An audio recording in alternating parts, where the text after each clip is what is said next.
toutes et à tous.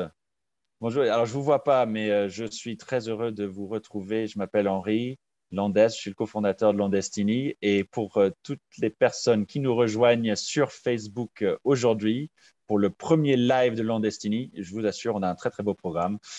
Je vous dis bonjour. Je vais voir au fur et à mesure vous inscrire. Si vous voulez dire qui vous êtes et de quelle école, de quelle organisation dans la Coupe de France du potager, n'hésitez surtout pas à l'écrire en dessous des commentaires.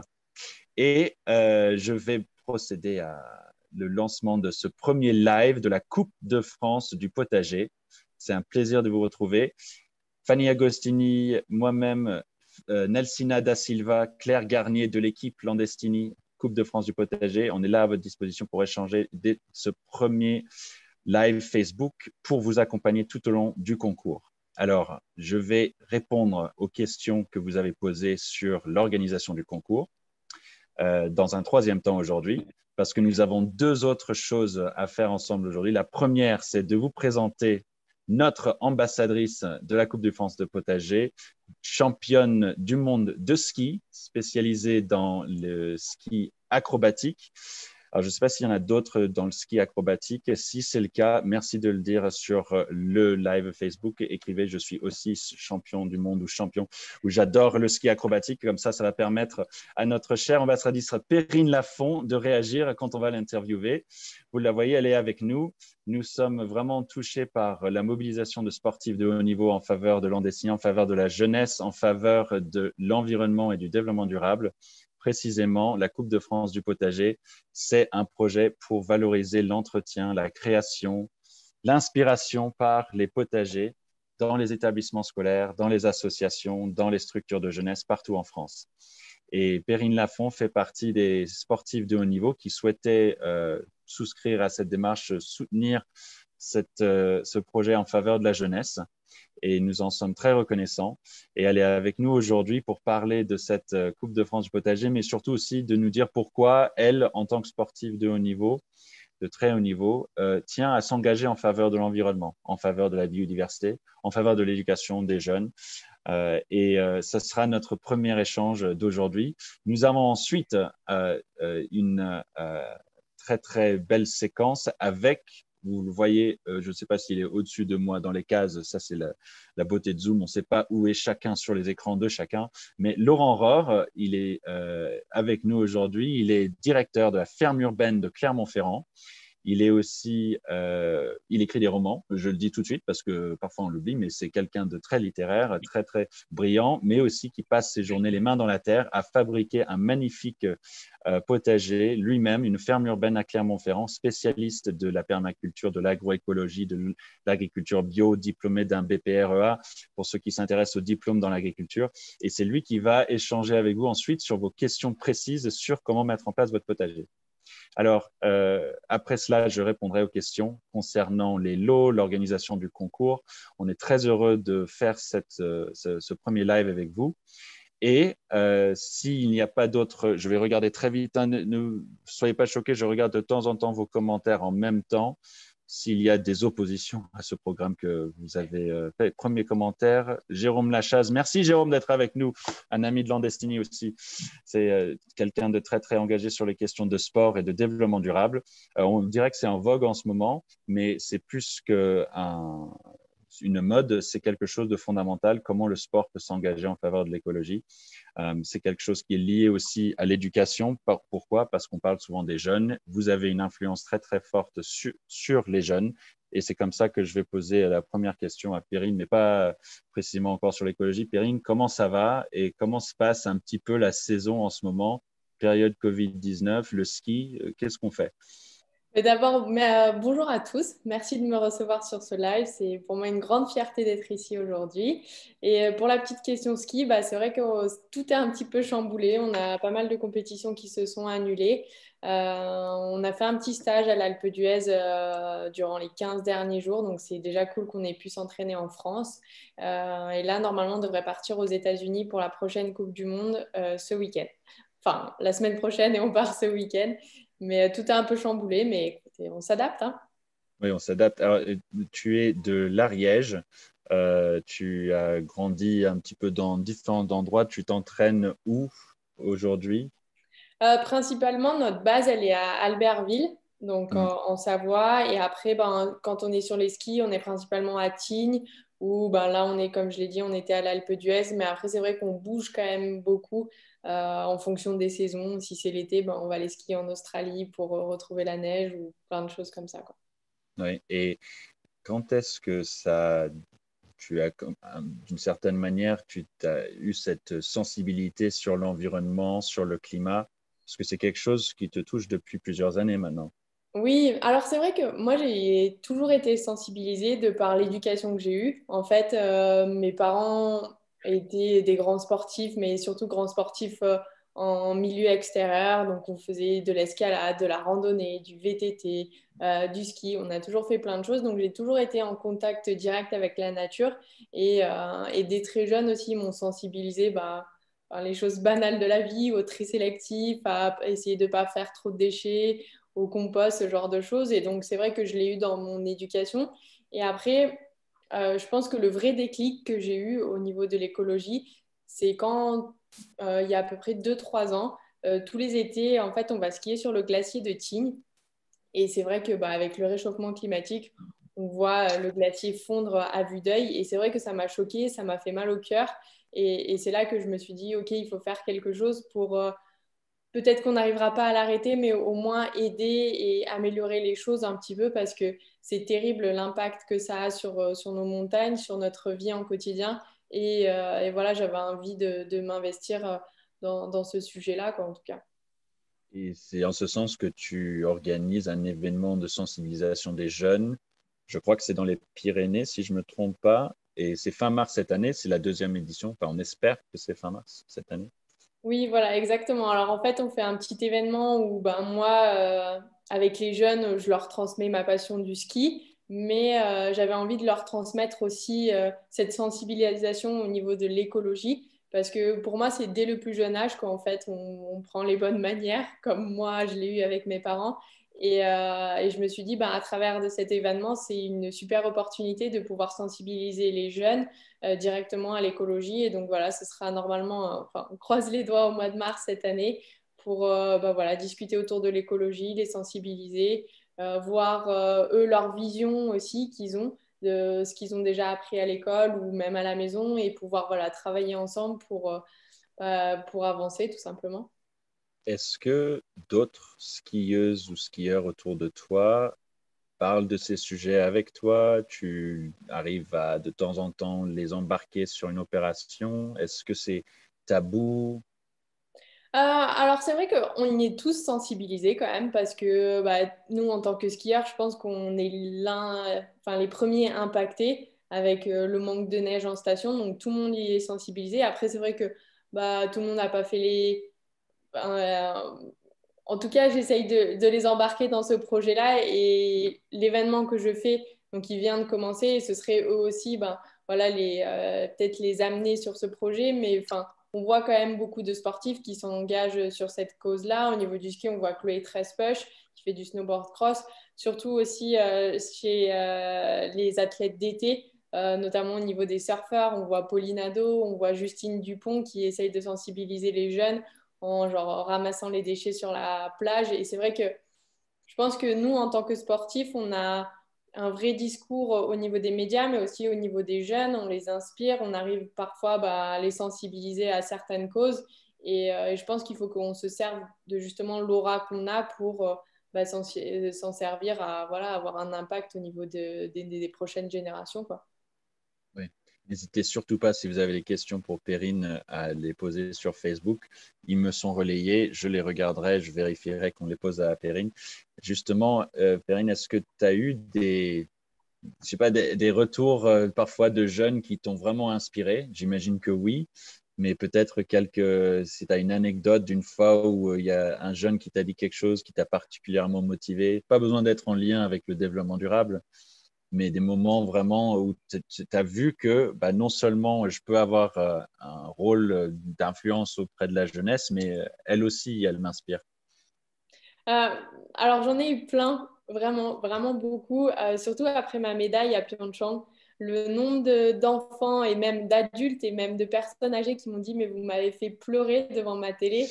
Ouais. Et ça, je crois que c'était un des plus beaux messages que j'ai reçus parce que bah, c'est là que je me suis rendu compte, OK, grâce au sport, l'impact qu'on peut avoir sur les gens, c'est juste incroyable en fait. Et c'est pour ça que nous, quand on a créé Landestini avec plusieurs personnes, on se disait le sport, l'activité physique, la compétition saine, c'est quelque chose que nous avons envie, pas d'exploiter, mais de lier à la préservation de la nature, surtout les sports en plein air, les sports en pleine nature ou à l'extérieur. Et c'est parce que c'est ce sentiment de pas de satisfaction, de gratitude, d'espoir que vous envoyez, il est unique. Et donc, c'est pour ça que c'est vraiment super que tu t'engages avec nous, que tu envoies ce message à la jeunesse que bah, même si moi je suis sur les pistes de ski, bah, faire un potager dans les écoles, bah, ça m'intéresse que vous sachiez que moi je trouve ça génial. Et donc tu es notre ambassadrice. Chaque ambassadeur est ambassadeur de la Coupe de France du potager tout court, mais aussi on rattache à un territoire. Toi, étant de l'Ariège, qu'est-ce que ça te fait d'être ambassadrice de l'Ariège et tous les établissements scolaires et associations qui participeraient de là-bas? Bah, c'est vrai que enfin, moi, j'ai toujours été hyper attachée à mon département, à l'Ariège, aux Pyrénées, parce que c'est là où j'ai grandi, c'est là où j'ai toute ma famille, tous mes amis de jeunesse. Et, euh, et en plus, bah, c'est là que j'ai appris à skier, que tout a commencé pour ma carrière sportive. Et, euh, et l'Ariège, pour moi, est un environnement hyper sain. C'est vrai que c'est la nature, c'est le grand bol d'air frais. Et c'est pour ça que ben, voilà, je suis heureuse que ce projet il mette en lumière l'Ariège aussi et qu'on construise quelque chose ensemble, étant donné que je suis hyper attachée bah, à mes origines. Et voilà, j'ai envie un petit peu de les embarquer dans tous mes projets, que ce soit l'écologie, le sport ou ce genre de choses, quoi. Et ce que nous allons proposer, hein, dès qu'il y a quelques établissements qui s'inscrivent, donc ton ancien collège, nous lui faisons un petit shout-out, comme on dit en anglais, un petit bonjour particulier pour qu'il s'inscrive. Obligatoire hein, maintenant que Périne Lafont est ambassadrice, vous êtes obligés, on le dit gentiment, mais il faut qu'on fasse quelque chose là-bas, en présentiel si on peut, évidemment. Mais ce serait chouette entre maintenant et la fin du concours de passer en Ariège. Et j'espère que ton événement fin mars, on va pouvoir le faire. Tu peux compter sur la présence de Landestini, en tout cas, pour de la pédagogie sur les questions climat et biodiversité. Est-ce que tu penses qu'il y a une opportunité pour via le ski, est-ce que tu penses que les stations, les skieurs, les skieuses, on a parlé un petit peu de ton entourage proche, mais est-ce que toi, tu attends à ce que le ski, comme institution aussi, se dise maintenant, on se mobilise à niveau national, international, autant pour la jeunesse, pour qu'on forme des éco-citoyens, euh, et aussi pour le climat tout simplement. Est-ce que tu as cette attente? Est-ce que tu crois que c'est faisable? Est-ce que c'est trop compliqué? Bah, je pense qu'il va falloir, déjà, je pense que ça va même pas être un choix ou quoi, il va falloir parce qu'on voit à quel point bah, le réchauffement climatique va vite, on voit à quel point ça devient de plus en plus compliqué aux stations de ski d'ouvrir au mois de décembre. Donc il va falloir se réadapter, comme les marques de voitures le font en essayant d'avoir des voitures plus propres maintenant, bah, tout le monde va être obligé de s'y mettre. Et c'est marrant parce que, de cette question parce que la semaine dernière, donc, j'étais à l'Alpe d'Huez et on était avec la dameuse. En fait, vous savez, la dameuse, c'est la machine qui dame les pistes de ski. Et donc, elle nous remettait un petit peu de neige dans notre piste. Et je discutais avec un pisteur et c'est vrai qu'on me disait, oh, mais la consommation Ouais. d'essence que ça doit avoir, ce genre de machine, parce que c'est énorme. Et en fait, eh ben, je lui dis, mais enfin, il n'y a pas des machines à hydrogène. Et il me dit, si, justement, ça commence à venir. Nous, justement, on en a une sur la station. Et donc, je pense que voilà, ça va se faire naturellement et ça va se faire clairement dans les stations de ski. Voilà, au niveau des machines, des infrastructures, des télésièges et tout, on va venir sur quelque chose de plus sain. Je pense quelque chose tout bête, hein, les télésièges, bon, bah, on met des panneaux solaires dessus et voilà, on peut évoluer vers des stations de ski qui sont plus propres et avec moins d'émissions aussi, ça c'est sûr. Est-ce que là, je passe des stations de ski, mais je reviens un petit peu sur le végétal, le potager. Entre tous ces entraînements, ces compétitions, ces Jeux Olympiques, tu arrives à mettre les mains dans la terre et faire un petit peu de jardinage? Alors moi, j'ai pas du tout la main verte. Alors je sais pas si T'es au bon c'est endroit. T'es au bon endroit. On va en parler après. Alors, je sais pas si c'est parce que du coup, ben, je pars souvent de chez moi et du coup, quand je reviens, ben, mes plantes, elles sont mortes. Mais là, ouais, j'essaie de faire pousser pardon, des petites tomates cerises. Celles-là, elles ont bien poussé en tout cas, mais il faut que ouais, je demande à la voisine qu'elle vienne me les arroser parce que sinon, quand je pars en stage, elles meurent. Mais j'ai la... Après, je fais mon compost, voilà, le tri sélectif. Mais c'est vrai que bon, je suis preneuse de petits conseils pour le potager parce que pour l'instant, c'est un peu une catastrophe chez moi. Ben, je peux t'assurer que quand j'ai commencé, je partais du même niveau, catastrophe, si on peut dire, ou au moins beginner, comme on dit en anglais. C'est au bon endroit, c'est ici qu'on va parler un petit peu de comment mettre en place un potager. Et Perrine, merci beaucoup, mais surtout reste avec nous. Perrine Lafont, championne olympique en 2018, médaille d'or ski de boss, ski acrobatique, aussi championne du monde. Très engagée. J'aurais dû aussi te demander, toi, tu as l'habitude, dernière question, tu as l'habitude de faire des vidéos, d'envoyer des messages, de faire des vidéos très bien montées, si je puis dire. Je sais que c'est toi qui fais ça aussi. Est-ce que ça, c'est quelque chose que tu aimes bien faire avec un message précis ou pourquoi tu as commencé à faire ça? Alors, à la base, j'ai commencé ça pour que les gens puissent un petit peu voir l'envers du décor de notre préparation. C'est vrai Mm. qu'on est un sport où on est médiatisé que sur les compétitions, donc on ne voit pas toute la préparation qu'on fait. Donc, c'était pour ce but-là. Et en fait, je me suis rendu compte que bah, ça avait un réel impact sur les gens. Mm. Ils aimaient suivre ce que je fais. À travers ces vidéos aussi, j'arrive à faire passer un message aux gens et c'est sûr que sur l'événement qui devrait arriver en mars, bah, ce sera un message sur l'écologie qui va passer au niveau de ces vidéos-là pour bah, voilà, tous les jeunes qui vont les regarder.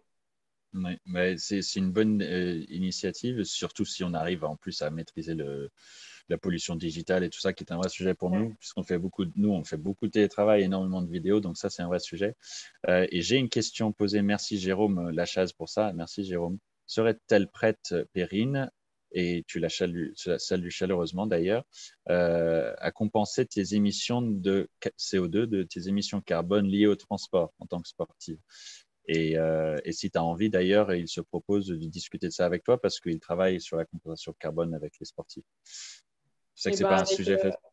avec Ouais. grand plaisir. C'est sûr que voilà, si je me suis lancée dans ce projet aussi avec vous, avec Landestini, c'est que bah, j'ai envie d'améliorer bah, mon impact carbone au quotidien. Déjà, de par j'en sais rien, le tri que je fais à la maison, les voitures avec lesquelles je roule. Et c'est clair que nous, alors je parle d'écologie, mais bon, on est les premiers à prendre l'avion pour aller en compétition, donc c'est sûr que Ah, c'est pas il y en très a plein sain. d'autres qui sont les premiers, hein, des Mais bon, basketteurs, etc. voilà, je vais pas arrêter de faire du ski pour m'empêcher de polluer. Donc, c'est sûr que ouais, j'ai envie de le compenser en faisant autre chose et avec grand plaisir pour discuter de ça, oui. Voilà, Jérôme, le sujet il est lancé. Donc, à très bientôt pour parler de compensation carbone. J'ai une dernière question encore de l'ordre complément de l'aléatoire. Merci Simon Agostini. Est-ce que votre prénom Perrine a été choisi par rapport à la skieuse Perrine Pelin?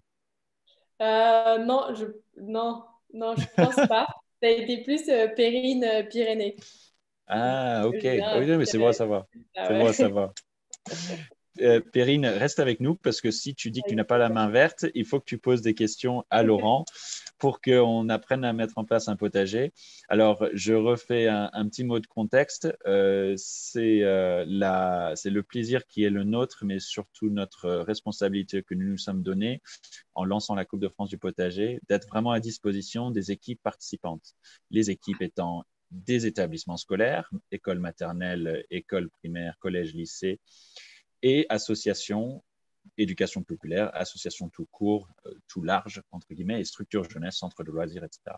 Et donc, on va faire ces séances de questions-réponses sur les potagers, en plus de fournir des outils pédagogiques via notre site, le guide du potagiste que nous avons développé, par exemple, régulièrement avec un expert, un professionnel, un amateur très engagé, avec plein de belles idées. Une chose sur laquelle on insiste, hein, faire un potager, c'est lié au contexte local, au climat local, microclimat, c'est lié à son savoir, c'est lié à ses propres objectifs, à son propre plaisir. Nous, évidemment, nous recommandons, et ce sera important dans l'évaluation, que ce soit le plus naturel possible.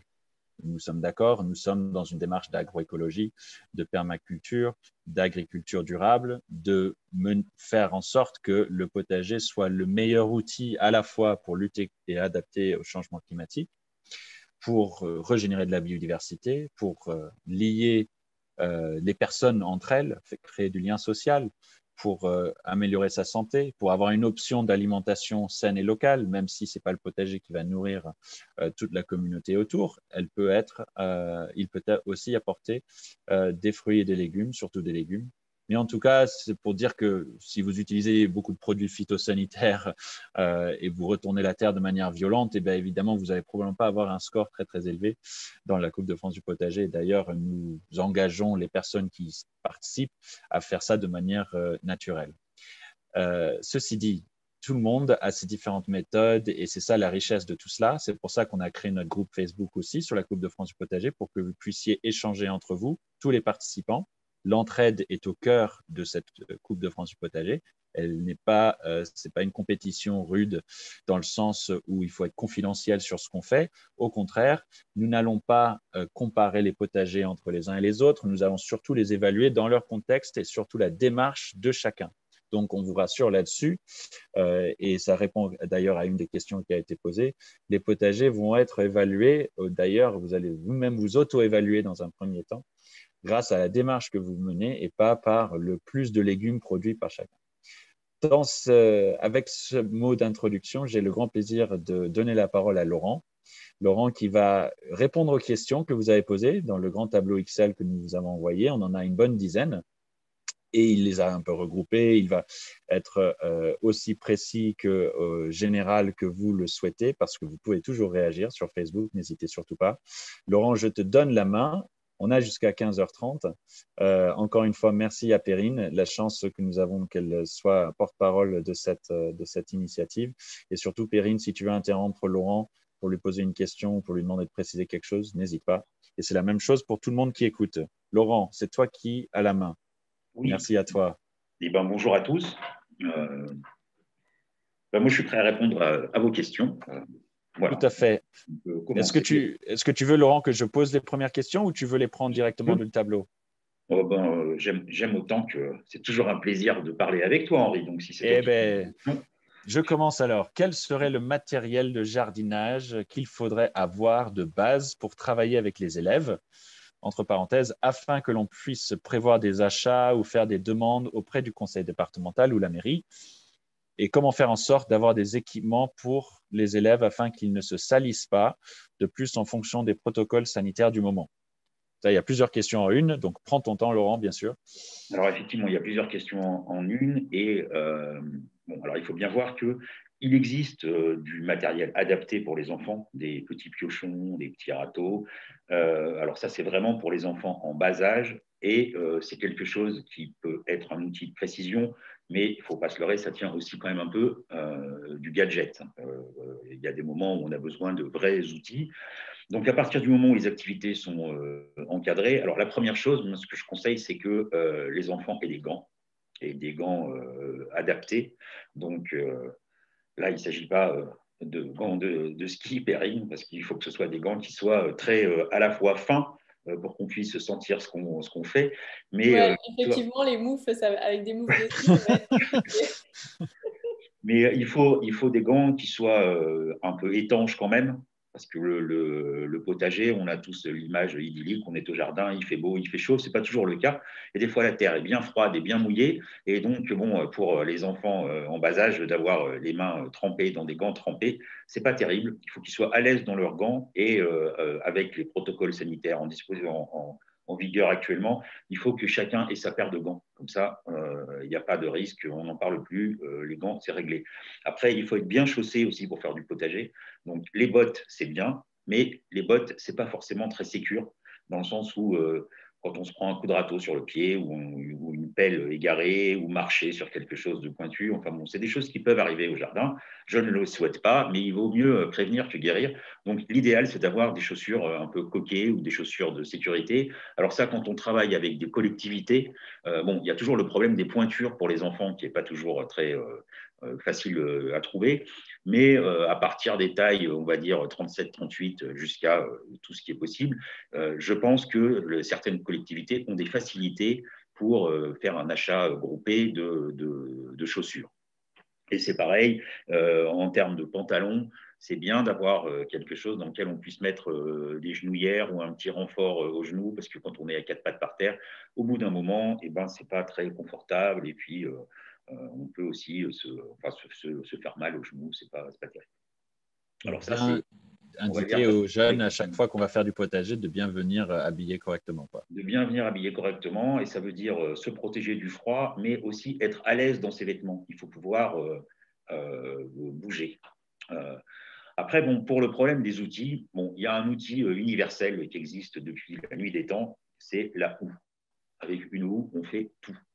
On désherbe, on peut faire des petites rigoles pour enterrer les légumes, les tubercules comme les pommes de terre par exemple qui ont besoin d'être sous terre. On peut faire des buttes, on peut aussi évacuer l'eau ou faire une petite rigole pour que l'eau s'écoule. On peut biner, enfin c'est vraiment l'outil de base. Alors c'est un outil qu'il faut quand même manier avec parcimonie. C'est un outil qui est aussi affûté, ça permet de couper des racines et d'enlever les mauvaises herbes. Donc voilà, il faut faire attention avec ça. Mais je pense que pour une équipe pédagogique qui encadre un petit potager avec une dizaine d'enfants, c'est bien d'avoir au moins 2 houes qui vont permettre de faire tout. Ensuite, il faut une bêche. Donc, il faut une bêche plate, c'est-à-dire ça ressemble à une pelle, mais c'est complètement vertical et rectangulaire. Ça permet de sortir des mottes, de faire des trous propres, où la terre ne va pas tomber à non plus finir. On peut faire des coupes propres pour repiquer des arbustes, des fruits rouges ou tout ce qui peut intervenir. Et puis d'avoir une bêche aussi qui ressemble à une fourche avec des dents larges. Et ça permet de casser un peu la terre au début. Alors, je suppose qu'on va aussi parler de est-ce qu'on laboure, est-ce qu'on ne laboure pas, parce que ça, c'est aussi une problématique. Alors, effectivement, dans l'absolu, le labour, c'est quelque chose qui fait partie de l'agriculture industrielle. La structure du sol n'importe où fait qu'en dessous de 15 cm, de toute façon, on n'est pas dans une structure de terre qui permet de faire pousser des choses et que, bon, effectivement, les arbres vont s'enraciner plus profondément, mais dans un potager, la vie, elle se passe entre 0 et 15 cm et il est important de garder cette structure-là. Donc, ça ne sert à rien de retourner de la terre au-delà de 15 cm et de mettre en surface des choses qui n'ont rien à faire en surface et qui devraient être à 15 ou 30 cm dans le sol. Donc, quand on commence un potager, tu proposes aussi d'être doux avec la terre, dans le fait de l'aérer. Ouais. De l'aérer. Donc, c'est pour ça qu'une bêche et une houe, ça permet de faire des petites entailles dans la terre qui ne vont pas la déstructurer. L'important, c'est de l'aérer, comme tu dis, Henri, donc la casser un peu, mais qu'elle reste dans l'épaisseur dans laquelle elle est. Elle n'a pas à être retournée. Il n'y a pas d'intérêt botanique à retourner la terre. Il faut laisser toute la faune de surface faire sa vie et ses réseaux qui suivent les réseaux racinaires. Et c'est comme ça que la terre va s'aérer. Donc, en matériel, voilà. Un râteau, c'est bien aussi. Ça permet de rassembler des choses. Si on étale du paillage ou du BRF, pas des copeaux de bois, c'est bien aussi le râteau. Ça permet d'étaler, ça permet de rassembler, ça permet de faire un petit tas qu'on va aller mettre ailleurs. Bon, c'est un outil pratique. Et là, ça, c'est vraiment la base. On n'a pas besoin dans l'absolu de pioches pour faire du potager pour commencer. On n'a pas besoin de multiples outils. Donc voilà, moi je reviens vraiment à la houe, râteau et peut-être une pelle. Ouais. Alors après, il y a des objets auxquels on ne pense pas forcément, mais qui sont très utiles. Par exemple, une brouette. Quand on bouge de la terre et qu'on fait un tas de terre et qu'on se dit « Ah, ben celui-là, il serait bien un peu plus loin », Une brouette, ça permet de transporter les choses, ça permet aussi de rassembler tous les outils quand on a fini le jardin, qui n'est pas un râteau qui traîne par terre, etc. On met tout dans la brouette, on compte les outils du départ et hop, on les ramène à la cabane. Et comme ça, personne ne marche sur un râteau à l'envers, comme dans les bandes dessinées. Mais quand on se le prend dans la face, c'est pas très rigolo. Donc voilà, il faut aussi toujours faire attention quand on manipule des outils. Les Oui. outils du jardin, ça reste des outils, donc il faut faire attention. Oui, mais tu as raison de toujours donner cette consigne de précaution. C'est important. Il faut pas. Moi, je me suis déjà pris plein de bêches dans la figure. Je me suis fait mal à plusieurs reprises, jamais grave, mais les agriculteurs peuvent nous dire aussi à quel point c'est un métier où on est confronté à de l'effort physique et évidemment des potentiels petits accidents, surtout si on est nombreux. Donc, l'image de danger, c'est pas du tout celui qu'on en voit aujourd'hui, mais c'est bien, Laurent, je te remercie de rappeler aussi que c'est bien de faire les choses lentement, de bien prendre son temps.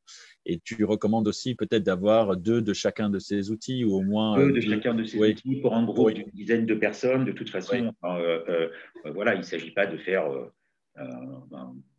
une action où tout le monde est avec un outil à la main en permanence. oui, Et après, on peut toujours avoir une petite collection, un kit de petits outils dont on se sert en général pour travailler dans des bacs ou dans des jardinières, mais qui sont adaptés aux enfants, en particulier pour repiquer des plantations. Alors, il y a les plantoirs à l'ancienne, qui sont qui étaient en bois traditionnellement, mais qui sont souvent maintenant en métal. Moi, je ne suis pas très partisan de ce genre d'outils. Parce que si la terre est vraiment mouillée, ça fait un trou qui est comme un carottage et la terre est tassée sur le côté. Et l'enracinement peut être parfois plus problématique. Les petites pelles, les toutes petites pelles dont on se sert pour faire des jardinières, ça va très bien pour faire des trous, pour repiquer des choux ou pour repiquer des betteraves, ou tous les petits légumes qui nécessitent un repiquage. Il n'y a pas besoin de faire des trous énormes et voilà. Tu as parlé de la Terre. Je propose d'ouvrir une petite séquence sur elle, justement, parce qu'on a quelques questions qui concernent justement le sol et le type de sol. Il y a un des professeurs qui nous a expliqué que la terre de notre jardin est assez pauvre, argileuse, beaucoup de cailloux, que l'on enlève régulièrement, de gros cailloux même à 25 cm, de profondeur, pardon, de gros cailloux à 25 cm de profondeur. Nous sommes dans un collège et n'avons pas eu le choix de l'emplacement. L'exposition est ensoleillée sur une grande partie du jardin avec une petite partie à l'ombre d'un pommier. Que pourrions-nous apporter à notre terre pour l'enrichir, voire l'alléger, entre parenthèses sable, crottin? Et troisième question qui est liée, c'est quelle plante potagère privilégier dans ce type de sol? Alors, on n'a pas les informations. Si, dans le Doubs, proche de Besançon, ou même limite à Besançon. Merci, Madame Renard, pour ces questions. Laurent, qu'est-ce qu'on peut faire dans ce cas-là? Alors, dans ce cas-là, on peut se dire, voilà, si la terre est argileuse, mais pauvre en éléments organiques, on va être optimiste et on va se dire qu'on est à mi-chemin. On parle toujours en agriculture du complexe argilo-humique, donc de l'argile, du calcaire et de l'humus, des matières organiques vivantes ou en décomposition. Alors, dans ce cas-là, moi, je conseillerais plutôt de rajouter des choses par-dessus. C'est-à-dire que s'il y a des cailloux à 25 cm du sol, ça signifie avec de grandes chances que ce soit du remblai. Donc, ce n'est pas dessous qu'on va trouver la solution. Alors, sur cette terre argileuse, pour l'alléger, mettre un peu de sable, pourquoi pas, mais c'est surtout énormément de matière organique. Donc, l'idée, ça serait de trouver effectivement du crottin, mais sous forme de fumier, c'est-à-dire paillé, parce qu'il est important aussi de rajouter du carbone. Alors, effectivement, là, on n'est plus dans les livres d'images avec un jardin où tout est propre, il n'y a pas une herbe qui dépasse, etc.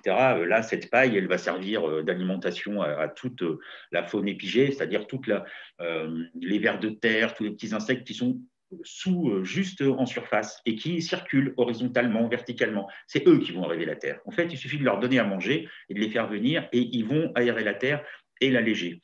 En même temps, le fait de mettre du fumier, donc la matière organique, le mieux c'est le cheval. la vache, c'est très bien aussi, mais si on peut trouver du crottin de cheval, c'est très bien. Alors là, en fait… Est-ce bon, que, je ne sais pas si cette école à Besançon a accès à ferme équestre, ferme tout court. Toi, tu aurais des recommandations sur trouver le alors, crottin? sur trouver du crottin, effectivement, les centres équestres, en général, sont toujours bienveillants avec ce genre d'initiative et donnent volontiers du crottin ou du fumier. Le problème étant que dans les centres équestres, souvent, on utilise beaucoup d'antibiotiques et on utilise du vermifuge, et même de façon préventive parfois. Alors bon, c'est une façon de gérer les équins d'un centre, sauf que ces antibiotiques, elles se retrouvent dans le fumier. Et elles ne sont pas nécessaires, c'est pas ça qui va donner des légumes meilleurs, et au contraire, on n'a pas besoin parce que les antibiotiques continuent à être vivants dans le sol. Et puis il y a le problème du vermifuge aussi. Alors on donne volontiers du vermifuge aux chevaux dans les centres équestres, pas tout le monde. Il y a des gens maintenant que de plus en plus qui travaillent avec des huiles essentielles, etc. Mais des fois, il y a tellement de vermifuge. Moi, j'ai visité une fois une ferme où j'allais voir des copains qui avaient un souci de fumier, justement. Ils ne comprenaient pas. Et en fait, finalement, on a fini par faire analyser le fumier et il y avait tellement de vermifuge dedans que les vers qui décomposent le fumier pour le rendre à l'état de compost et de terre ne vivaient pas. Ils étaient tués par les vermifuges, même après déjection. Donc ça, il faut aussi, voilà, si on veut faire Il faut poser la question, au moins poser la question. Et poser la éventuellement, question et d'essayer de trouver quelque chose qui soit le plus, entre guillemets, bio, mais en tout cas le plus naturel possible, parce que la paille, dans ce cas-là, est aussi importante que le crottin en lui-même. Et Tout la ça, paille, c'est facile à trouver aussi de la paille, j'imagine. à la Même… paille, c'est pareil. Enfin, quand on habite dans la région de Besançon, dans le Doubs, il y a quand même énormément d'élevage sur les plateaux du Doubs et il doit être possible de trouver quelqu'un qui vend de la paille, surtout que bon, pour faire un potager, je ne sais pas, 30 ou 50 mètres carrés, il n'y a pas besoin d'énormément de paille non plus. Mais il faut penser que là, il va falloir rajouter quand même beaucoup de fumier. Ouais. Mais c'est une bonne base. Enfin, ça, je le dis à tout le monde. Effectivement, bon, surtout quand on va se trouver si on est dans un collège ou on est sur une pelouse de collège, etc. Bon, le premier test, c'est de gratter un peu la terre et voilà, de voir ce qui se passe dedans. Euh, Si on gratte sur une distance de 1 mètre enfin on fait 1 mètre carré, on peut même faire ça avec les élèves en plantant des petits piquets autour et de délimiter avec une ficelle pour faire un comptage de la vie qu'il y a dans la terre. Et s'il n'y a pas grand-chose qui se passe, ça veut bien dire qu'il manque de la matière organique. Alors Ouais. on peut toujours de toute façon mettre un peu de fumier, ça ne fait pas de mal, ça améliore les structures du sol. Après, l'intérêt du fumier, c'est que là, on est encore dans l'hiver. Alors, surtout dans le Doubs, il risque d'y avoir encore quelques précipitations d'ici le vrai printemps. Ça veut dire que le fumier va se déliter. Il n'y aura pas besoin de labourer. En grattant un peu, la terre va se mélanger en surface avec ce fumier et on peut planter directement là-dedans. Et ce qui est intéressant, c'est qu'une fois que le crottin s'est un peu délité, la paille, enfin tout ce qui est sous forme de carbone ou de cellulose, va mettre plus longtemps à se déliter et va servir aussi de paillage, va garder l'humidité l'été et va permettre aussi d'isoler notamment moi, je pense aux premières cultures qui vont pouvoir démarrer dans pas trop longtemps, mais même des salades ou des choses comme ça, bah, si elles sont bien paillées, elles gèleront moins, elles iront plus vite, et donc ça c'est intéressant aussi. Et justement, qu'est-ce qu'on pourrait mettre comme privilégié plutôt comme plante dans un écosystème qui est celui-là, c'est-à-dire des cailloux à un petit peu de profondeur, un sol argileux, pas nécessairement beaucoup d'ensoleillement comme c'est le cas de cette professeure, enfin de cette Ouais, école. de toute façon, il faudra quand même apporter de la matière organique. Hein. Ça, c'est voilà, et même et mettre, enfin, dans l'optique de pérenniser cet endroit pour être un potager, il faut rajouter de la tonte pour mettre de l'azote, et il faudra rajouter à l'automne des feuilles mortes. Ça fait un très bon paillage. Et les feuilles mortes, les feuilles mortes, elles ne durent pas plus d'1 an. C'est prévu par la nature comme ça. Elles sont remplacées par les suivantes. Donc, ça fait un compost qui va vite et qui est de très bonne qualité. Puisque on refait du sol forestier. Donc, Tu fais bien de parler de l'automne. Tu fais bien de parler parce qu'on a évidemment le but de la Coupe de France du potager, c'est pas de faire quelque chose qui se termine en juin, mais c'est que nous gardions notre potager et nous l'entretenions toutes les années et en continu, notamment pendant l'été, mais on reparlera de ça. Mais tu fais bien de parler des feuilles mortes à l'automne. Et donc, si justement, un peu la situation inverse, Laurent, nous installerons notre futur potager directement dans la cour sur du bitume. Donc là, on n'est plus en pleine terre. Ils doivent créer la situation pour qu'il y ait des plantes qui poussent. Quelles sont les précautions à prendre? Quel type de potager sera le mieux adapté? Et entre parenthèses, bac, virgule, lasagne, 3 petits points. Alors, et là, on est à Morez, dans le Jura, et le lycée Victor Bérard. Merci, Madame Fayard, de votre question. Alors, la lasagne, donc c'est un système de butte. Si on le fait directement sur du bitume, c'est un peu compliqué. C'est-à-dire que la lasagne, en fait, on va ajouter des éléments. Donc, au départ, c'est surtout du carbone, enfin du bois, des ronces, voilà, qui vont faire de la cellulose. On va ensuite mettre du fumier par-dessus. On peut mettre du carton. Le carton aussi, s'il n'est pas imprimé, c'est de la cellulose. Les vers de terre vont se mettre à l'abri dessous. Enfin, voilà. Sauf que tout ça, ça se passe éventuellement sur un sol de mauvaise qualité, mais sur un sol tout de même. Là, si on part sur du bitume, à mon avis, la meilleure solution, c'est de créer des bacs qui vont permettre de recréer un écosystème qui lui sera propre. Mais il faut quand même considérer que là, il faut mettre une bonne épaisseur. Alors, la bonne hauteur, c'est la palette, tout simplement. On récupère des palettes qu'on assemble. Alors, les palettes, grosso modo, avec 4 palettes, on fait un bac de un peu plus d'1 mètre carré sur une bonne profondeur. Donc, on peut mettre au fond du bac un peu de géotextile qui va permettre de garder l'humidité. Et par-dessus, on fera un système, on peut aussi comparer au système de lasagne, mais où on va se dire, voilà, qu'est-ce qu'il faut? On va en fait créer un sol.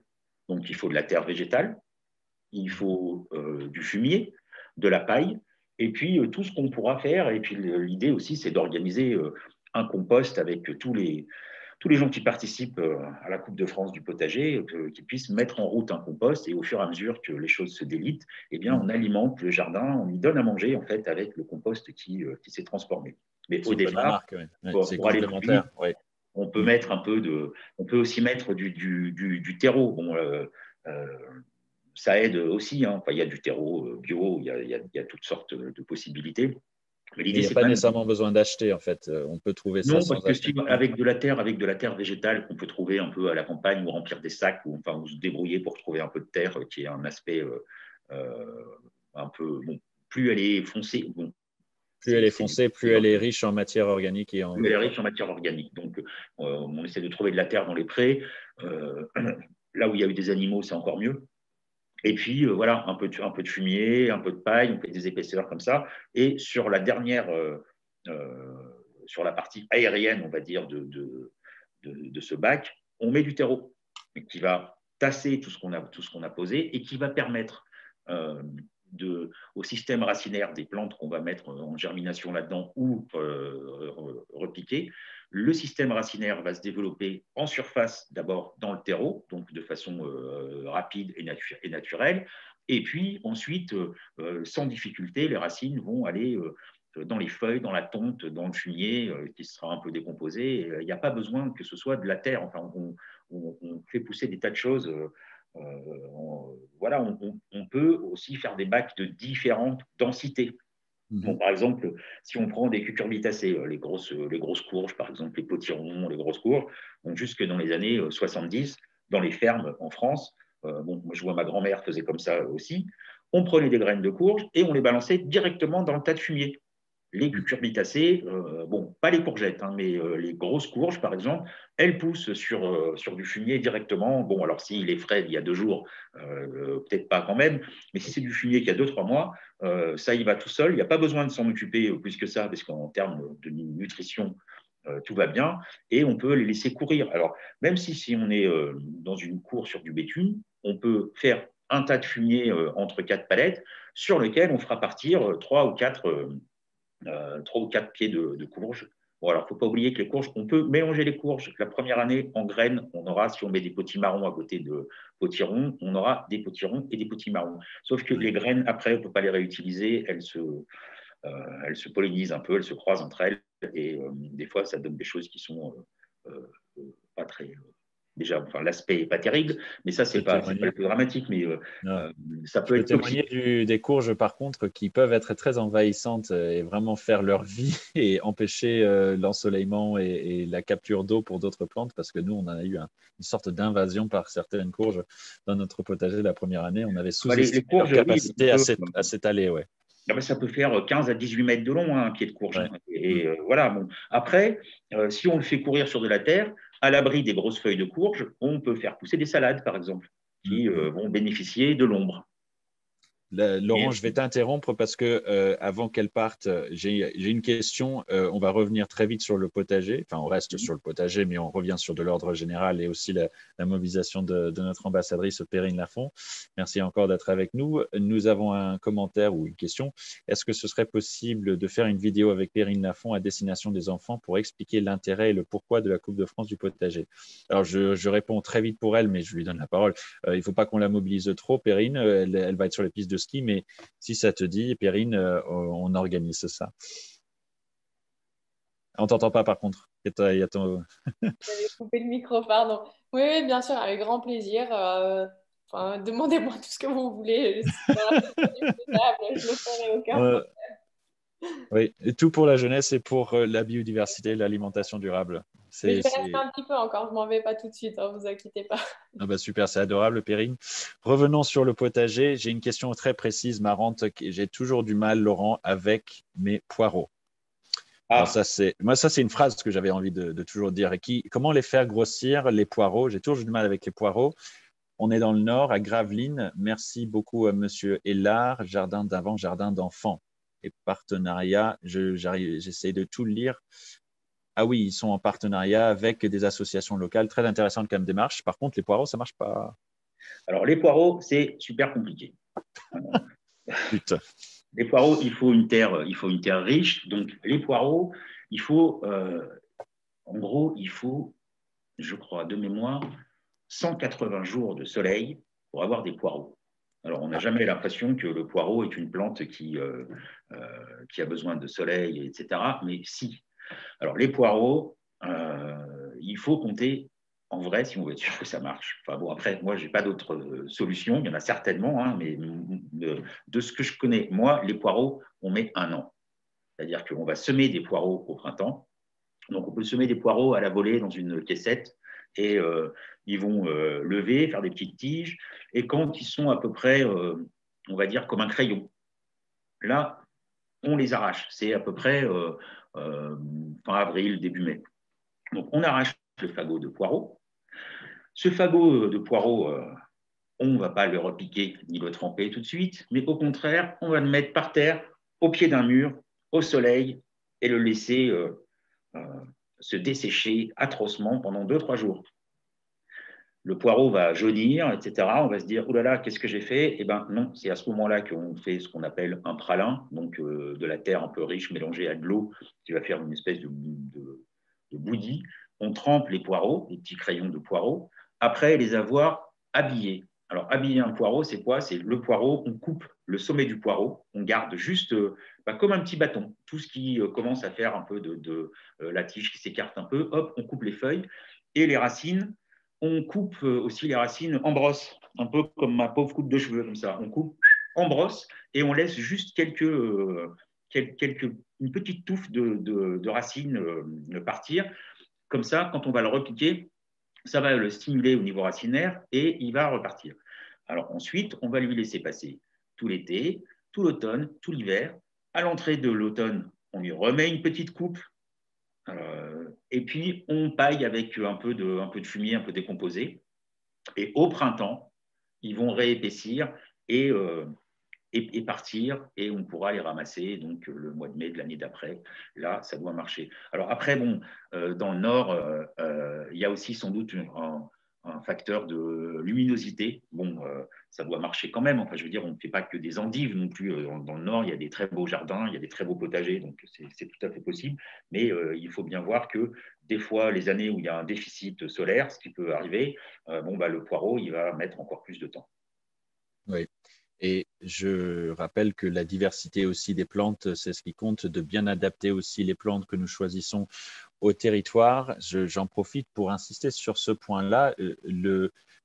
On prend en compte dans l'évaluation, le jury va prendre en compte, ce n'est pas Landestini qui va juger, c'est le jury que nous avons créé et nous dévoilerons tous les membres du jury courant mars avant la fermeture des inscriptions, qui va prendre en compte le territoire dans lequel vous êtes. C'est-à-dire que vous n'allez pas être pénalisé si vous êtes à Gravelines parce qu'il y a un climat qui est moins favorable pour faire pousser certains légumes par rapport à des équipes qui seront dans le sud de la France.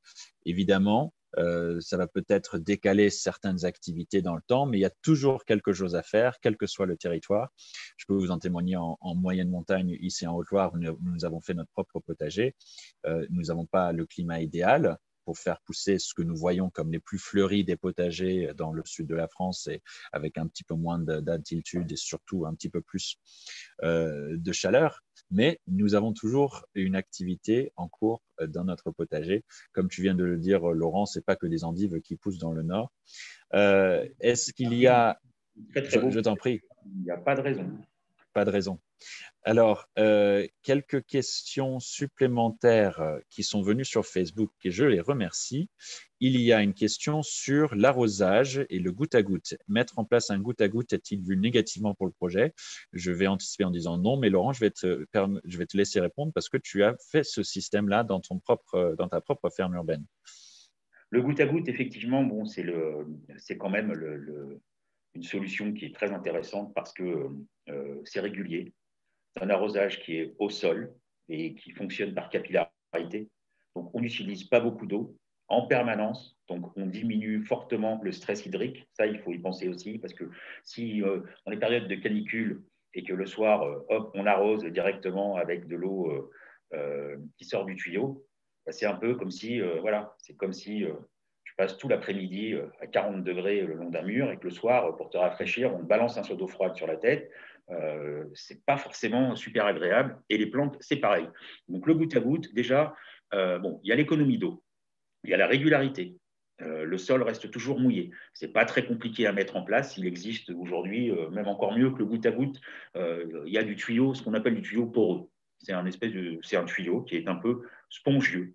Et en fait, on étend ce tuyau, on peut le faire serpenter, on peut le mettre à plat, enfin on le met comme on veut, on le branche sur…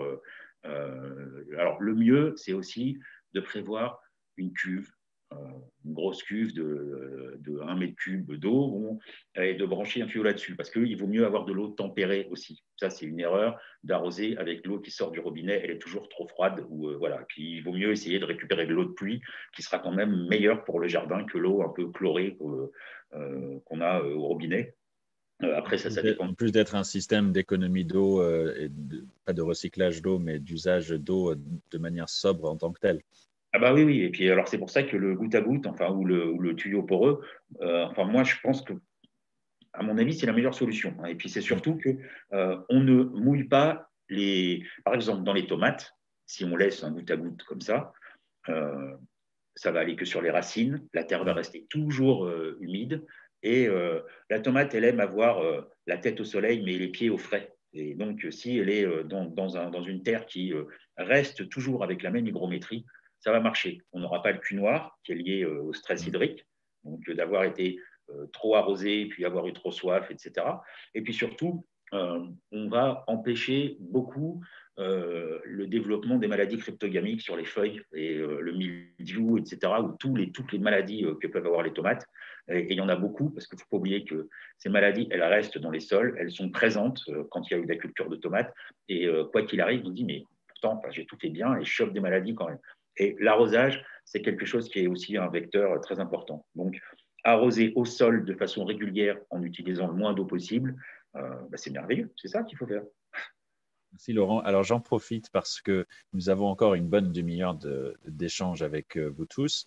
Si vous êtes sur Facebook, c'est votre cas, vous êtes sur Facebook et vous voulez continuer à suivre dans les minutes qui viennent, ne vous inquiétez pas si tout d'un coup ça coupe parce que nous faisons une interaction entre Zoom et Facebook pour les questions de qualité. Mais cela ne veut pas dire que quand ça va couper sur Facebook, ce qui sera le cas dans les 5-10 minutes qui viennent, vous pouvez nous rejoindre sur Zoom en tant que participant à la Coupe de France du potager. Vous avez normalement reçu de ma part un mail avec le lien pour ce Zoom et le mot de passe. Donc, ça devrait être très facile pour vous nous rejoindre. Et nous allons continuer à répondre aux questions. Nous, on continue. Et si jamais ça coupe, Nelsina da Silva, que je remercie, va me le dire. On attendra quelques minutes avant que Laurent continue à répondre aux questions pour pas que vous soyez en retard pour écouter ses réponses. Voilà, donc Nelsina me dira quand ça coupe. Nous, on continue et regardez votre mail pour continuer à nous suivre jusqu'à 15h30. Alors, j'ai une question aussi sur Oui, ça c'est intéressant. Par contre, je ne sais pas comment prononcer ce mot. Je m'en excuse. Guillaume Mellard, merci pour votre question et votre participation. Avez-vous une solution pour éradiquer le chien-dent? Le chien-dent. Oui. Le chien-dent. Alors, le chien-dent. Le chien-dent. Il y a des années à chien-dent. Qu'est-ce que c'est? C'est quoi? Pardon. C'est la mauvaise herbe de base. Voilà. D'accord. Très vite. À part l'arracher, non. Voilà. Il faut l'arracher avec la racine et éviter de le mettre au compost ou alors le mettre dans un autre endroit.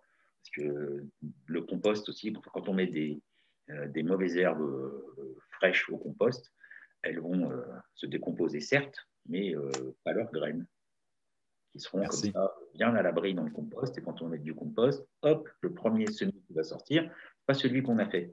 C'est les mauvaises herbes qui se sont senties bien en gestation là-dedans. Donc voilà, il faut arracher le chien-dent. Alors, s'il y en a des surfaces pas possibles, on peut aussi le priver de lumière. À cette époque de l'année, avant de commencer un potager, c'est bien aussi. C'est-à-dire, il y a deux solutions. La solution de la bâche, c'est pas très esthétique, c'est du plastique. Et puis moi, je suis pas trop pour ça non plus, parce que souvent, il y a des morceaux de plastique ça se délite, ça part dans le sol. Mais le principe, c'est ça. Alors, on peut faire ça avec du carton, qui ensuite ira au compost et qui, par contre, c'est beaucoup plus naturel. On cache, on met ça par-dessus le chien-dent pendant 3 semaines. Et en général, quand on soulève le carton au bout de 3 semaines, le chien-dent, il fait la gueule quand même. Perrine, je vois que tu as enlevé le silence sur ton micro. Tu voulais dire quelque chose? Ah non, du tout. Si j'avais... Parce que peut-être, si tu avais une meilleure solution pour le chien-dent, n'hésite pas. Ah non, ouais. Moi, je les accumule, les mauvaises herbes. J'arrive pas à les éradiquer non plus.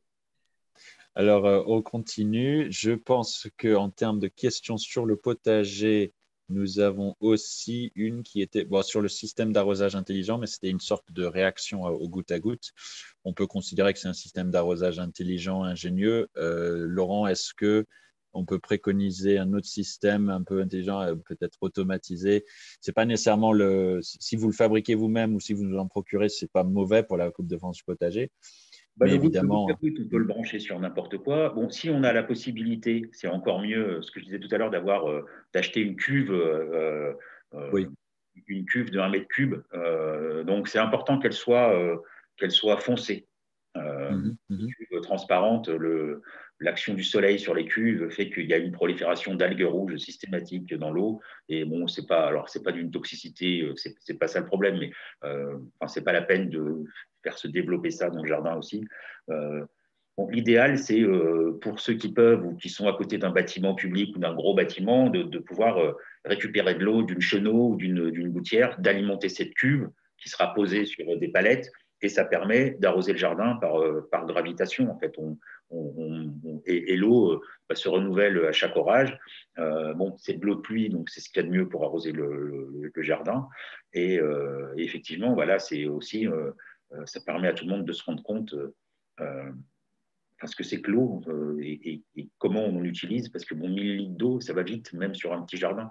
Quand il fait très chaud, voilà. Et le système d'irrigation en goutte à goutte ou en micro-poreux, ça permet d'optimiser l'eau. Il faut savoir que quand on arrose, comme quand on voit dans les champs des trucs d'irrigation, etc., 80% de cette eau s'évapore.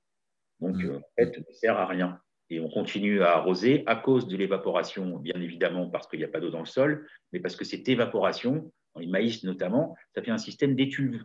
Donc, ça brûle les plantes en faisant de la vapeur. C'est comme si elles étaient dans un sauna. C'est pour ça qu'on arrose 24-24 pour compenser le déficit d'eau puisque ça s'évapore et pour faire en sorte aussi que les plantes ne brûlent pas de l'évaporation.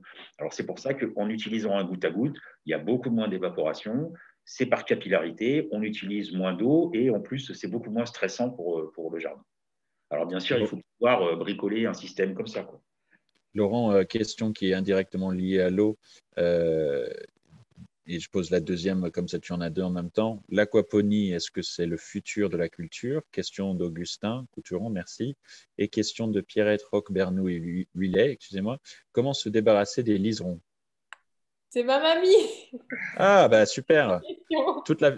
Mais merci beaucoup et merci d'avoir éduqué si efficacement sur la nature et d'avoir inculqué cette sensibilité chez Perrine Lafont aussi. Madame Roch-Bernoux-Huillet, merci beaucoup. Alors, tout de suite, pour parler des liserons, alors, se débarrasser des liserons, c'est très compliqué. Enfin, je veux dire, en faisant une méthode complètement naturelle. Le liseron, quand on l'arrache, il a tendance à se casser. Et puis surtout, on s'aperçoit du liseron quand il commence à faire 50 ou 60 cm et qu'il s'est mis autour des plantes. Alors, le liseron, il étouffe les plantes. Ça, c'est vraiment une plante qu'il faut surveiller. Et en plus, quand on l'arrache, il faut faire très attention parce qu'elle fait des dizaines de tours autour des autres plantes qui poussent et ça les blesse. Quand on tire sur le liseron, on peut abîmer les plantes. Alors, les liserons, il faut surveiller ça quand on les voit apparaître et il faut aller chercher la racine qui est quand même assez longue et assez profonde et il faut éviter de la casser parce que les liserons, même si ce n'est pas de la même famille que les chardons, par exemple, c'est le même principe. Quand tu le casses, ça en fait deux. Merci beaucoup pour cette question et ravi que toute la famille participe aujourd'hui.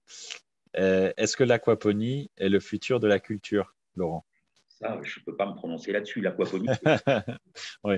c'est de super intéressant parce que ça permet en fait d'alimenter les plantes en circuit fermé et faire que les plantes nourrissent les poissons ou les crustacés. On peut faire ça aussi avec des crustacés. C'est une bonne solution. Enfin, c'est certain que l'aquaponie, en tout cas, je ne sais pas si c'est la culture du futur, mais l'aquaponie a certainement de beaux Une complémentarité, oui, une complémentarité, oui. Oui. Le problème du phosphore va se poser très rapidement dans notre société. Hein. On n'en a plus de phosphore et il en faut pour faire pousser les plantes.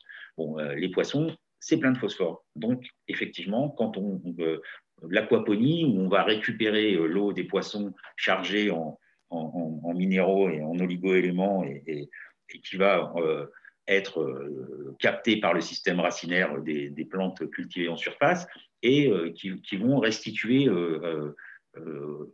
aux poissons une eau à la fois oxygénée et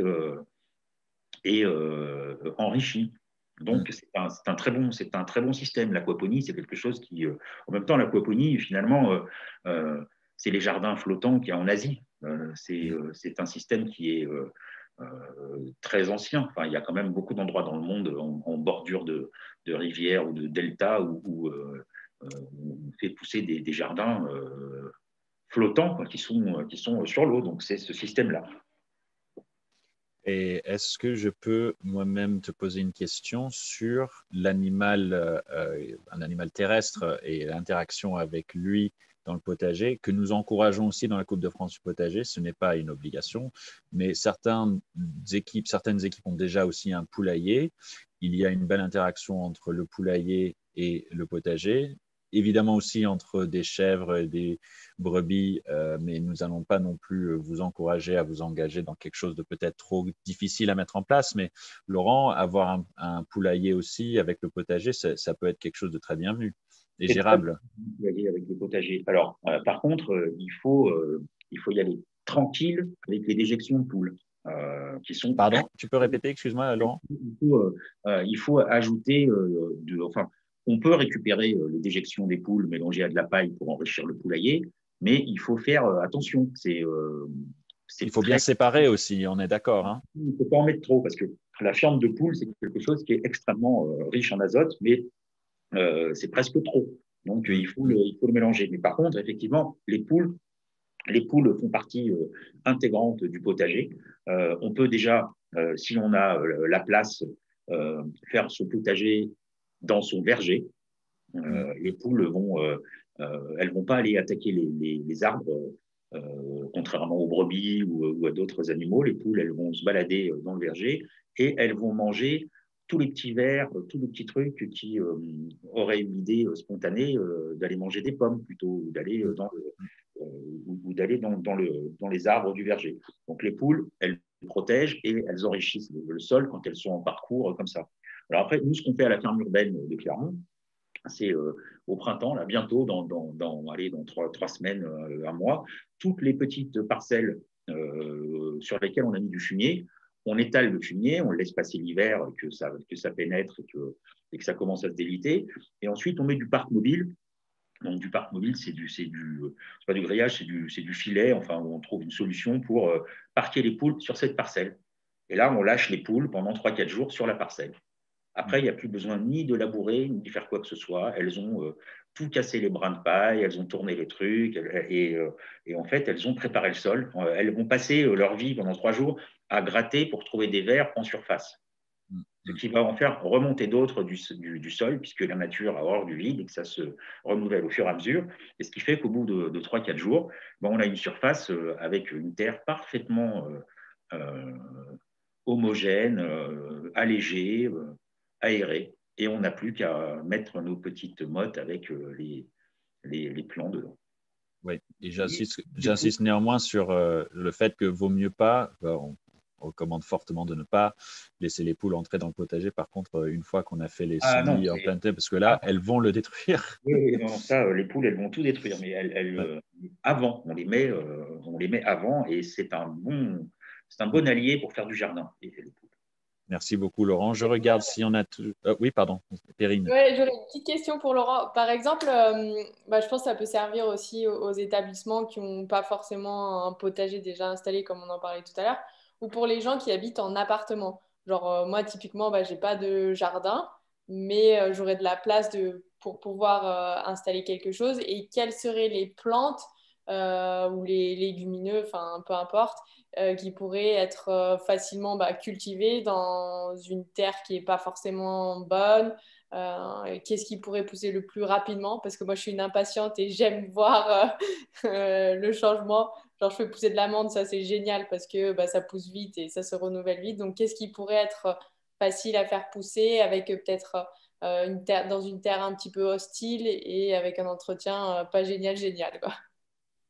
Il faudrait quand même que tu puisses mettre un peu un truc dans ta terre voilà, enfin de mettre un peu de fumier ou de rajouter un peu même de terreau. Ça y ferait pas de mal. Mais ça se trouve facilement, Laurent. ah oui, ça se trouve très facilement. Et puis bon, enfin, dans n'importe quelle jardinerie, on peut acheter c'est des 70 litres de terreau bio. Donc bon, il y a du substrat, mais il y a aussi du terreau qui est un peu alimenté ou enrichi en matière organique. Donc en fait, c'est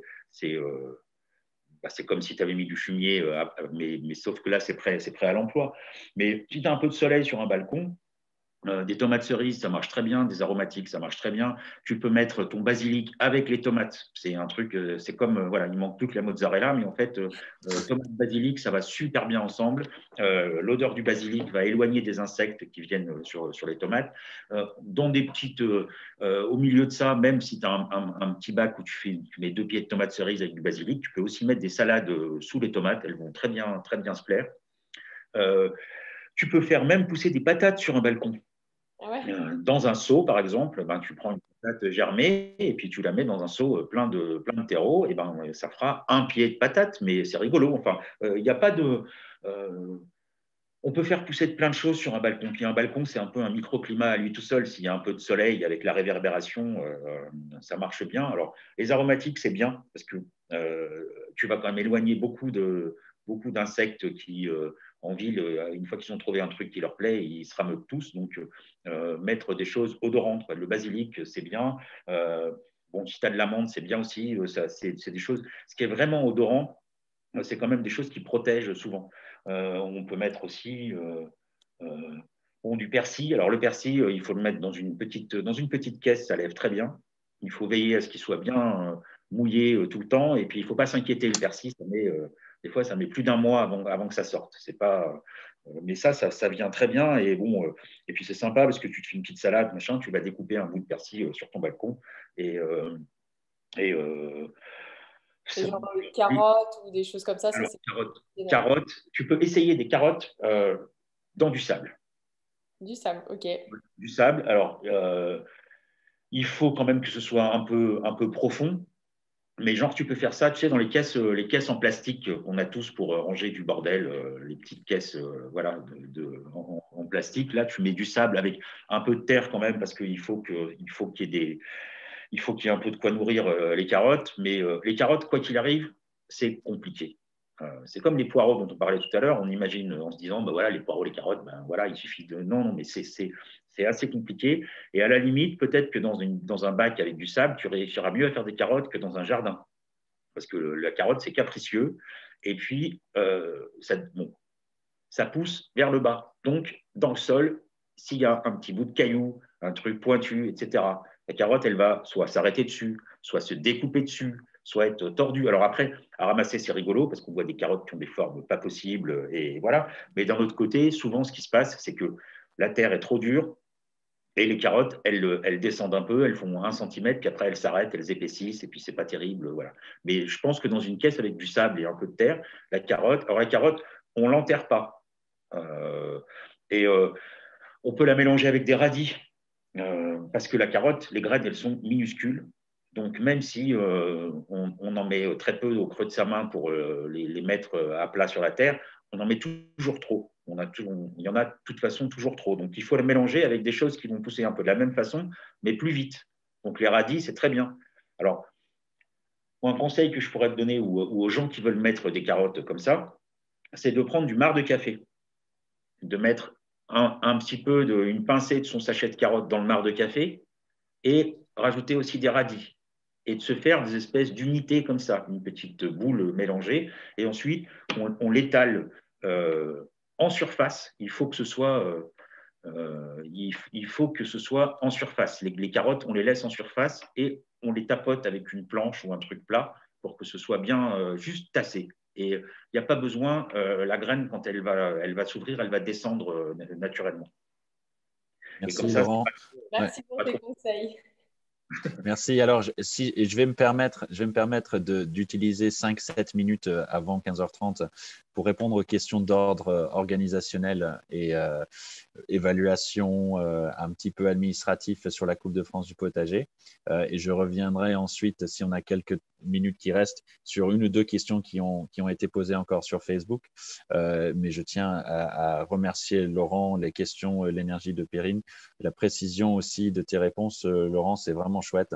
Et je sens que les enseignants, les jeunes et les adultes qui participent à la Coupe de France du potager vont vouloir te reposer plein de questions et on en est ravis.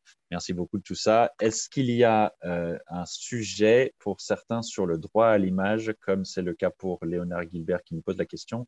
La moitié des élèves de la classe n'ont pas l'accord pour le droit à l'image. Est-il possible de vous envoyer que des photos des élèves au travail de dos? Avez-vous des plans pour obtenir des graines? Ah, pardon, il y a deux questions en une qui n'ont rien à voir. Des plans pour obtenir des graines, bonne remarque. Oui, on est en discussion avec Ocopelli sur un partenariat autour des graines. Vous êtes aussi livré à vous-même dans le sens où si vous avez des solutions un peu créatives pour obtenir des graines, que ce soit d'agriculteurs urbains ou agriculteurs tout court autour de vous, la diversité des graines, des semences, nous la privilégions. L'organique, le naturel également. Et aussi, c'est quelque chose qui peut être fait grâce à de la générosité d'une collectivité territoriale qui a ses espaces verts aussi, qui peut aussi peut-être fournir une petite avance sur les achats. Mais il y a, nous, ce qu'on a réussi à faire aussi ici à la ferme Landestini, c'est tout simplement des échanges avec des voisins, avec des agriculteurs, en fonction du milieu. Hein. La question, elle vient de Evermeux en Seine-Maritime. Mais la France est remplie d'agriculteurs et de personnes qui ont des savoirs sur les graines, sur ce qui marche bien sur ce territoire, et donc nous l'encourageons. En tout cas, nous reviendrons vers vous sur aussi le partenariat avec Cocopelli qui privilégie justement la diversité des graines, mais que vous pouvez aussi acheter directement chez eux parce que c'est comme ça que nous avons fait. Il y a aussi des réseaux de paysans, etc. Sur la question du droit à l'image, oui, je t'en prie, Laurent, je t'en prie. Voilà. Ah, ok. Sur le droit à l'image, envoyer des photos des élèves au travail de dos, on ne va pas l'exclure, hein, il faut être pragmatique. Nous demandons dans le règlement de vous engager sur soit obtenir le droit à l'image de tout le monde, soit ne pas nous envoyer de photos d'enfants qui n'ont pas donné ce droit à l'image, signé cette autorisation, soit de nous signaler quels enfants ne pas, entre guillemets, montrer dans des... Donc, on se repose sur vous, mais on ne prend pas cette responsabilité, sinon ce serait trop difficile. Vous êtes nombreux participants. Donc, nous incitons là-dessus que c'est la responsabilité de l'enseignant ou de l'adulte référent de chaque équipe de respecter cela. Mais oui, si il s'agit de photos des élèves au travail de dos, dans le pire des cas, nous n'allons pas nous en opposer. Je parle sous contrôle de Nelsina da Silva qui connaît bien ce sujet. Si je me suis trompé, n'hésite pas à me dire. Je continue. Sinon, nous allons, dans la mesure où nous ne sommes pas disponibles sur le live, oui, sur Facebook, est-ce que possible d'avoir un retour sur les questions posées?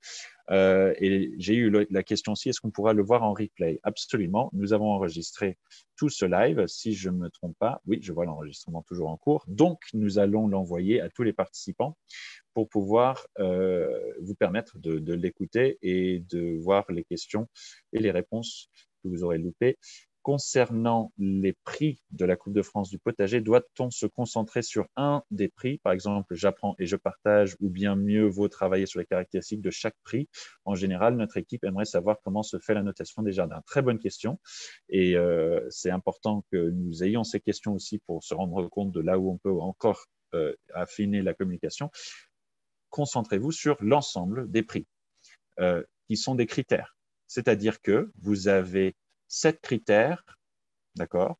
Si vous avez un petit potager, moins de 10 mètres carrés ou moins, il faut qu'il fasse au moins 6 mètres carrés, d'accord? Vous êtes aussi dans une catégorie en tant que telle, c'est-à-dire qu'on prend en compte le fait que si vous n'êtes pas en capacité de faire un potager du tout très grand, nous allons, dans chaque catégorie, d'accord? Chacune des catégories, maternelle, école primaire, collège, lycée et société civile, il y a une catégorie et des prix, des notes pour ceux qui auront fait un petit potager. Donc ça, c'est le premier point. Et sinon, les 7 autres critères, par exemple, j'apprends et je partage, ou dit biodiversité C carré, qui valorise la biodiversité et la diversité vraiment des graines, par exemple, et des plantes, ou alors celui qui nourrit le plus. Parce qu'effectivement, on ne va pas non plus ne pas avoir un prix pour le potager qui a été particulièrement productif.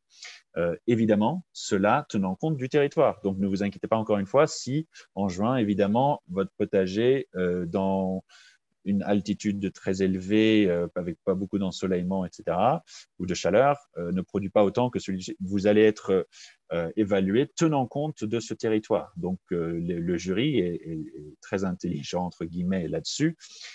Ces prix-là et ces critères, plutôt, vous allez recevoir une note pour chacun. Évidemment, si vous pensez que vous avez une meilleure chance de remporter le prix J'apprends et je partage, c'est-à-dire je communique autour de moi sur le potager, sur la démarche, eh bien, vous avez de meilleures chances d'avoir une note élevée, jusqu'à 10 sur ce critère. En revanche, nous ne préconisons pas simplement vous focaliser sur un ou deux critères et avoir très très peu d'engagement sur les autres. Pourquoi? Parce que vous allez aussi avoir une note globale qui est une agglomération, une somme de vos notes dans tous les critères. Et ces notes globales, c'est ça qui permet de potentiellement être l'équipe championne de la catégorie. Donc, vous avez la chance, l'opportunité de remporter un prix avec la meilleure note parmi votre catégorie dans un prix, c'est-à-dire l'équipe qui a le mieux fait de l'esthétique de son potager. On trouve que c'est le plus beau. parmi les écoles maternelles, par exemple, dans cette catégorie-là, eh bien, oui, vous remportez ce prix-là. Et peut-être que vous aurez une mauvaise note dans le fait de ne pas avoir partagé avec le monde autour. Mais vous avez aussi une note globale. Donc, voilà, c'est pour répondre à cette question. Et de manière générale, comment se fait la notation des jardins? Eh bien, ce qui est un plaisir pour nous aujourd'hui, c'est de vous faire un premier retour sur l'évolution de la Coupe de France du potager. On a lancé ce projet en imaginant un objectif simple d'une trentaine de participants. Nous avons aujourd'hui, je peux vous dire en direct, puisque je vais réactualiser la page, parce que ça monte littéralement toutes les minutes, nous avons 126, je crois, 126 participants, ce qui est une vraie réussite et nous tenons à féliciter toutes les écoles, toutes les associations et structures de jeunesse qui se sont inscrites.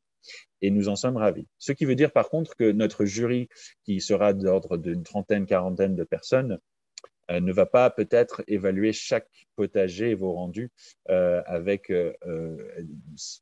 en y passant tout le printemps. Donc, dans l'esprit de partage de valeurs, ou plutôt des valeurs de partage, d'entraide, de transparence, qui sont celles de Landesny, vous allez d'abord procéder à votre propre auto-évaluation et avec aussi un système peut-être de pairs dans votre territoire, c'est-à-dire que vous allez aussi évaluer une équipe voisine de votre territoire après avoir fait cette auto-évaluation. Et le jury va ensuite évaluer celles qui sortiront du lot, si je puis dire, via les notes globales de ces 7 critères. En faisant cela, nous sommes aussi dans la volonté, et nous allons vous transmettre la grille d'évaluation. Et nous allons vous le transmettre avant fin février, avant la fermeture, ou plutôt, excusez-moi, lors de la fermeture des inscriptions le 15 mars, ce qui va vous permettre d'avoir littéralement tous les critères dans leurs détails sur comment faire en sorte d'avoir les meilleures notes possibles. Donc, c'est complètement dans la transparence, c'est dans l'entraide, c'est dans l'auto-évaluation et ensuite une évaluation globale par un jury. Et il y a plein de prix à gagner. Il y a seulement, par contre, 4 équipes championnes qui peuvent avoir accès au lot que nous avons mis sur le flyer, à savoir l'équipe gagnante et des gagnantes dans un reportage de TF1. Ensuite, une de ces 4 équipes qui visite la ferme Landesny chinois en Loire, une des équipes qui est dans l'émission en live sur notre chaîne TV, Landesny TV, dans l'émission Coupe de France du potager. Et en revanche, nous nous engageons à, par contre, accompagner les 4 équipes championnes dans une démarche de pédagogie sur l'alimentation durable toute une année scolaire, qui est notre projet phare depuis 2 ans dans l'éducation, qui est Champion Alimentation Durable et Biodiversité. Et cela, c'est pour les lots des 4 équipes championnes.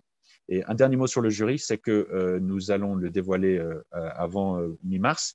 Et nous invitons aussi chaque collectivité territoriale et chaque académie qui est partenaire de la Coupe de France du potager, c'est-à-dire qui a accepté de relayer cet appel à participation à son réseau associatif et à son réseau d'établissements scolaires, à avoir un membre dans le jury. Pourquoi est-ce que nous proposons cela? C'est pour que chaque territoire ait aussi, d'une certaine manière, un représentant et qu'il y ait une prise en compte des différents territoires en France, dont les territoires d'outre-mer, pour qu'il y ait le plus d'égalité et de équité possible dans cette évaluation. Dernier point, vous allez faire un rendu à la fin de la Coupe de France du potager avec cette grille que nous allons vous fournir à partir du 15 mars et nous vous encourager cependant à faire une vidéo. Et grâce à cette vidéo, nous allons aussi, nous pensons, alors, on voit un petit peu le nombre de participants, mais on s'adaptera, on trouvera la solution pour qu'il y ait aussi le coup de cœur à la fois du jury, mais un coup de cœur du grand public et que nous diffusions ces vidéos au grand public pour que lui aussi choisisse ses équipes préférées. Donc voilà comment on fait l'évaluation et je crois avoir répondu à toutes les questions. Et avec 1 minute qui reste, je tiens vraiment à féliciter et à remercier Perrine Lafont, Laurent Rohr de tout leur temps aujourd'hui, de l'énergie positive que vous apportez à ce projet. C'est un projet qui a pour objectif de donner espoir à la jeunesse, mais aussi aux établissements scolaires, aux enseignants, aux familles, à toutes les associations, avoir une dimension intergénérationnelle, on vous l'encourage, la créativité dans votre démarche, mais surtout se reconnecter à la nature au quotidien. Nous sommes vraiment touchés de lancer ce projet, d'avoir fait cette séance avec vous aujourd'hui. C'est la première de nombreuses séances jusqu'à fin mai quand on clôture un petit peu la démarche et 1 ou 2 semaines avant qu'on annonce les lauréats, mi-juin. Si vous avez d'autres questions, n'hésitez pas à nous écrire à Coupe de France du Potager @landestiny.org. Et le dernier élément, c'est commencer déjà à prendre des photos. C'est déjà prendre des photos du lieu de votre potager pour qu'on ait un avant et un après et envoyez-les tout simple à photo.coupedefrancedupotager@gmail.com. photo.coupedefrancedupotager@gmail.com. Je pense que c'est la bonne adresse mail, sinon on corrigera ça par mail à vous tous. Mais n'hésitez pas à nous envoyer des photos et à très très bientôt.